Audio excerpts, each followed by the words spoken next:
Welcome to my channel. In this video I'm going to show you how I did the twisted loops for this double mum backer. Now if you're getting mad at me right now saying, hey, I wanted to see this whole thing, well guess what? I made this during a live. So I would put a link at the top of the screen and you can click on that and go to that live and watch how I made the rest of that double backer. So I am putting two ribbons together and these are 6 inches long. So I've got the diamond dust and then I have the orange either acetate or luster ribbon. They're almost identical in feel and texture and everything, so either one of those work. And you just put them together like I'm showing here. And I like for it to make a point at the very bottom there and then staple that together. And you want these ribbons to be the same size and back them up as neatly as you can. Again, see how I twist them and then I bring them together where they make a point. Now if you like them the other way where they're not in a point, where they're just kind of close together, you're welcome to make them that way as well. Make them however you want. I'm just going to show you quickly making all of those.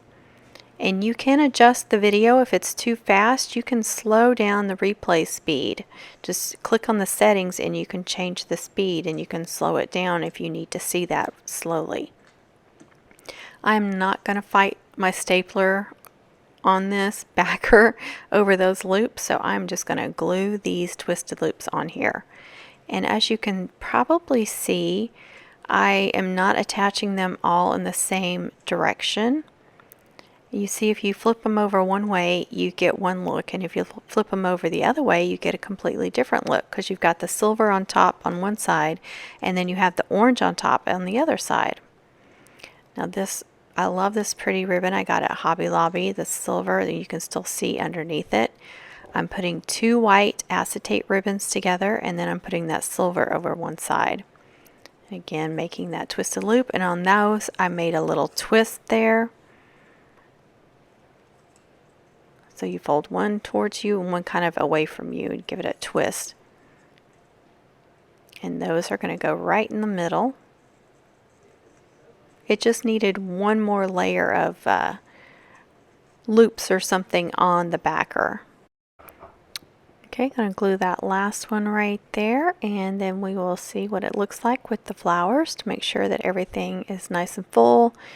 Alright, that is perfect. That's exactly what I'm looking for. It's perfect size. The flowers fit on there perfectly. You can see the twisted loops, but everything is all covered up. There's no staples or anything showing. And I did go in here with my skinny stapler and add some staples to those loops just for extra security. These are ribbon spool ends that I'm using, and that's why I can get in there with the stapler. If you're using a regular backer, you would not be able to do this right now. So just going to get in there and give all of those a good staple, and this backer is ready to go. And I have, like I said, I have more videos on this mum. If you want to check those out, you can click the links. Thank you so much for watching. I hope you enjoyed this video. If you did, please give it a thumbs up. If you're not subscribed, please do that. Don't forget to tap that bell for notifications on my uploads, live streams, and premieres. I upload new videos just about every Wednesday at 8:30 p.m. Central Standard Time. Click this link right here to subscribe to my channel. Here is my most recent upload. Here is a playlist. Here is a playlist I think you will enjoy. Here is one more video. Here is one more video I think you will enjoy.